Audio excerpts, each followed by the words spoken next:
Kapag nagdi-day off ka, dapat day off talaga. Hindi yung kung saan-saan ka pumupunta. Kung makapagyaya ka, gusto mo mag-hiking, gusto mo mag-swimming, gusto mo mag-outing, saan-saan mo gusto pumunta. Wala ka namang pera. Pero yung balikat mo, likod mo, lower back, mga tuhod, sumisigaw na, gustong sabihin sa'yo na, Uy, magpahinga naman tayo. Yung eyebag mo, putok na putok. puyat mula Monday hanggang Friday pagdating ng Sabado o di naman kaya pagdating ng day off, magyayaya pa, uy, takbo tayo. Wow, takbo? Anong oras? 5:00. Ewan ko sa'yo. Minsan ang dahilan kung bakit ka pagod ay ikaw din.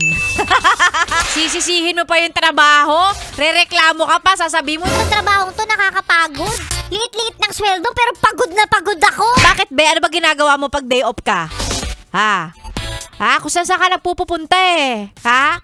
Sabihin mo, trabaho mo yung nakakapagod. Eh pag nasa office ka nga, nag-ML ka lang. Pag nasa office ka, nakikipagchismisan ka lang naman. Pag nasa office ka, cellphone ka lang naman. Nakaupo ka lang dyan. Ha? Oh, tas sasabihin mo sa akin, Hindi nakakapagod yung work ko eh. niwala naman ako sa'yo. Napayes ka ba sa napanood mo, yes friend? Alam mo na ang gagawin mo, ha? Hit like and subscribe. And click the notification bell para ma-update ka namin. Kung gusto mo, mag-comment ka pa. Hindi ka namin iisnabin. Go yes, friend.